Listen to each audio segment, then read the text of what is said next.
जल्दी से।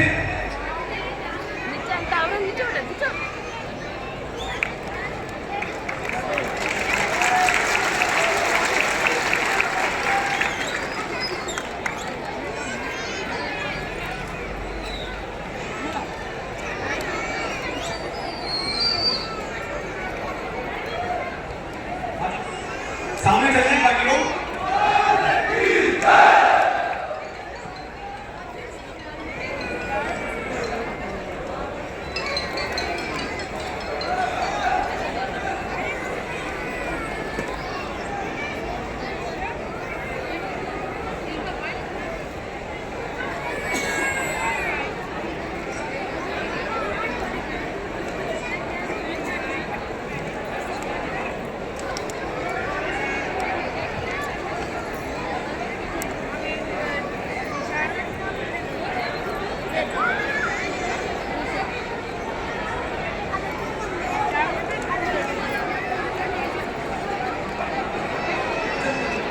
सम्मान जल्दी से करें।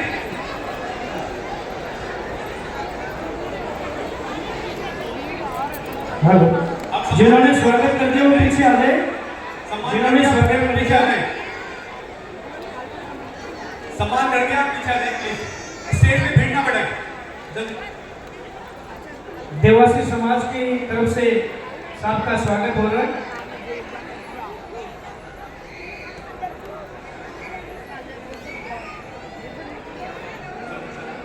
जल्दी से जाओ। आप सबसे आगे हैं, कृपया स्टेज से नीचे आ जाएं। अब हम लोग पायलट साहब को सुनने वाले हैं, लिहाजा आप थोड़े शांति बनाए रखें। स्टेज से नीचे चले प्लीज। अब सब लोग, सम्मान बाद में होगा। एक बार पायलट साहब के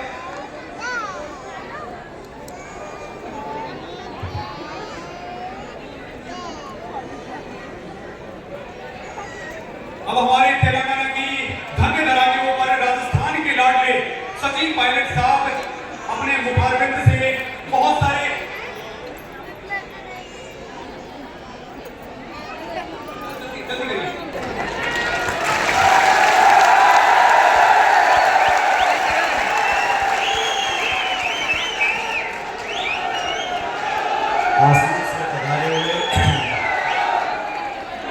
महाराज जी, यहाँ के स्थानीय विधायक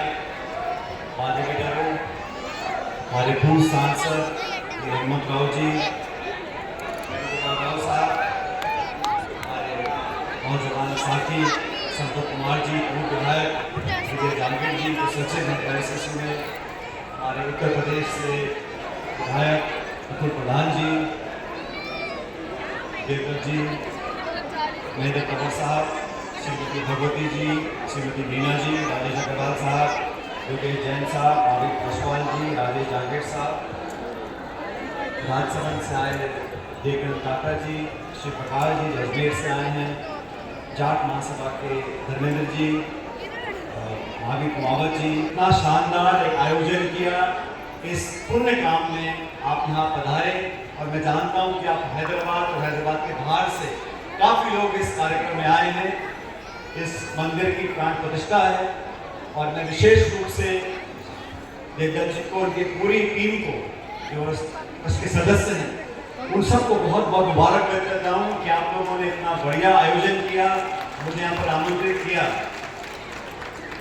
मुझसे पूर्व में जो लोगों ने बातें रखी, आपने सबको धैर्य से सुना और इस शुभ काम में मुझे आने का अवसर मिला, इसके लिए मैं आप सभी लोगों का बहुत बहुत आभारी हूँ।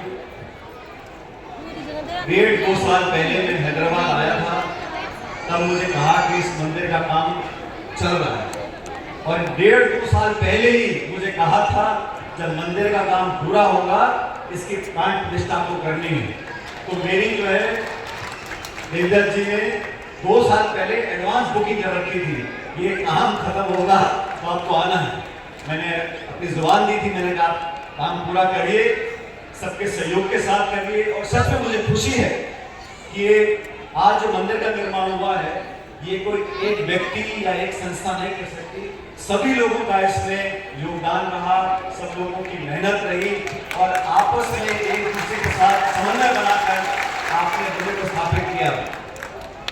हम यहाँ हैदराबाद में हैं, तेलंगाना में हैं, और अभी हमारे विधायक महोदय मालड़ी गारू भाषण दे रहे थे तेलुगु में, और इतने सारे यहाँ पे आप लोग जो साफा फेटा बांध कर बैठे हो, आप सब बात को सुन रहे थे, समझ रहे थे, ताली बजा रहे थे।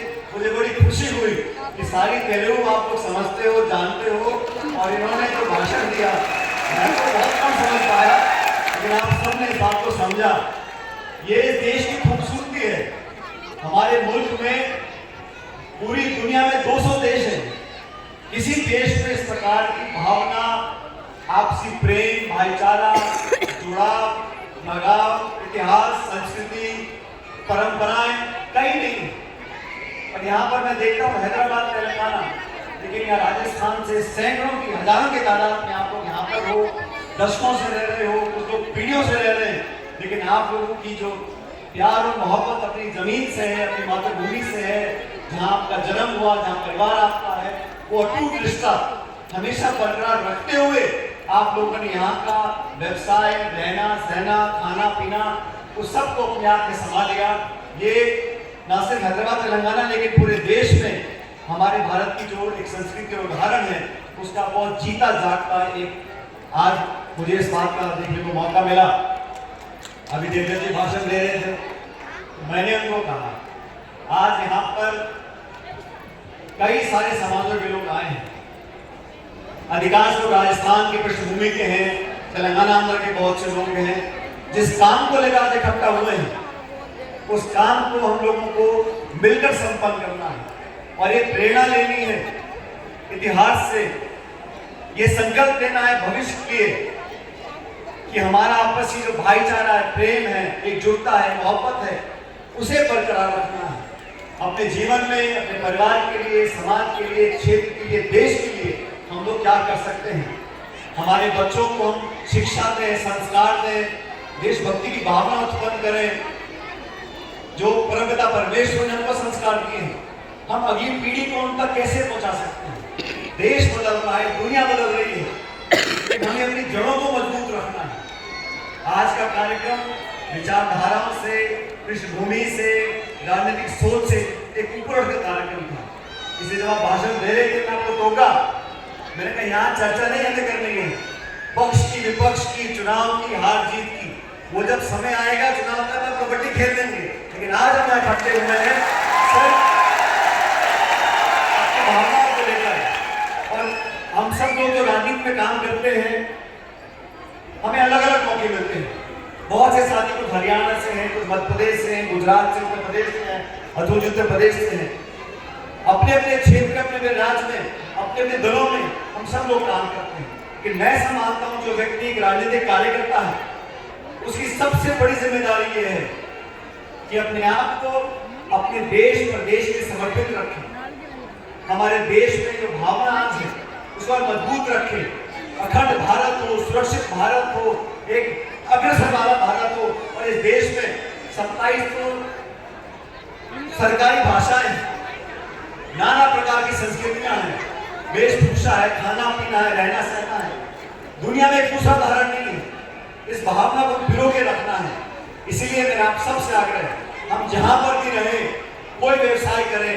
आज इस मंच पर समाज सेवी बैठे हैं, कुछ उद्योगपति बैठे हैं, कुछ राजनेता बैठे हैं।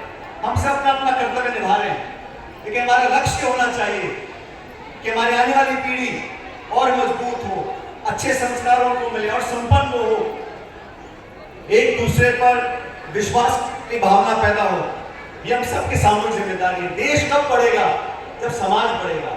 चारों धर्म के लोग, 36 कौम के लोग आपस में विश्वास रखें कि भारत में जो क्षमता है वो इस देश की आबादी से बनती है। इसलिए आप लोगों ने आज जो कार्यक्रम किया है, मुझे आने का अवसर दिया, मैं आपका बहुत आभारी हूँ। यहाँ देवकीनंदन जी बैठे हैं। काका जी, आपके नाम पे सबको न्योता दे रहा हूँ। आप में से जितने लोग यहाँ पर हैं, कभी भी नाथद्वारा जाए राजसमंद में, तो काका जी के होटल पे आपको चाय नाश्ता फ्री मिलाएंगे। देवकीनंदन जी बहुत पुरानी हमारे समाज से नेता है, राजस्थान से। तो कभी राजसमंद जाए, नाथद्वारा दर्शन करने हो, तो उनके यहाँ का बहुत बढ़िया ये मिठाई और चावल चाय बढ़िया बना के रखते हैं। हम एक दूसरे से मिलते रहे, एक दूसरे की मदद करें। अभी कार्यक्रम में आने से पहले मुझे बता रहे थे कि क्षेत्र में, इस इलाके में अगर कुछ ऐसे काम हैं जो आप करवाना चाहते हैं अपनी समिति के माध्यम से या व्यक्तिगत तौर पर या सामाजिक रूप में, आप लोग हमें बताएं। यहाँ पे प्रशासन से, सरकार से बात कर जो भी योगदान हम लोग दिलवा सकते हैं पूरी कोशिश करेंगे उसको दिलवाने के लिए। और इतनी बड़ी तादाद में आप लोग इकट्ठे हुए ये इस बात को दिखलाता है कि अब नौजवान पीढ़ी में वो जागरूकता आ गई और जागरूकता बहुत जरूरी है। समझने की सही क्या है, गलत क्या है। आजकल हम सब लोग मोबाइल देखते रहते हैं, उसमें 100 तरह की खबरें आती हैं, व्हाट्सएप खोल के लोग अपना चर्चाएं करते हैं, लेकिन ये जानकारी होनी बहुत जरूरी है कि सही रास्ता क्या है, गलत रास्ता क्या है, कौन लोगों को जोड़ने का काम कर रहा है, कौन लोगों को तोड़ने का काम कर रहा है। अगर आपस में फूट रहेगी, समाज में तनाव रहेगा, धर्म, जाति, भाषा इनके आधार पर हम विभाजित होते रहेंगे तो ये देश, प्रदेश और समाज के लिए तो अच्छे संकेत नहीं है। भलाई इसमें है कि हम सब लोग सोच समझकर अपने रास्ते को चलें और जो भी काम हम लोग करें, समाज सेवा का हो, उद्योग का हो, व्यवसाय का हो, राजनीति का हो, उसमें हम सब ईमानदारी से करें। ईमानदारी, निष्ठा, श्रद्धा भाव और एक दूसरे के प्रति सम्मान, इन बातों को अगर हम अपने सीने में रखेंगे तो मैं समझता हूँ हमारा बहुत भविष्य बेहतर हो सकता है। और मैं फिर कहना चाहता हूँ जो आने वाली पीढ़ी है इनको अच्छी शिक्षा हम लोग दें। समाज में बहुत सारी बुराइयां हैं, कुछ ऐसी कुरीतियां हैं जिसको हमको खुल के विरोध भी करना चाहिए। ये सब संस्कार हमें आने वाले बच्चों को देना चाहिए। इतनी दूर आप लोगों ने मुझे यहाँ पर आने का न्योता दिया और मैंने मंदिर को देखा, बहुत खूबसूरत मंदिर का निर्माण यहाँ पर हुआ है और पीढ़ियों तक, सदियों तक इस मंदिर से यहाँ से प्रकाश फैलेगा।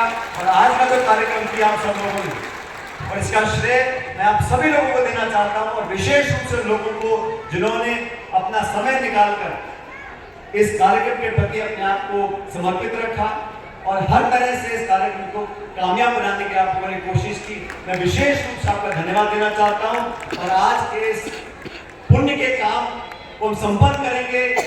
इसकी खुशबू पूरे प्रदेश और देश में फैलेगी और आप सब लोगों का भविष्य बेहतर होगा।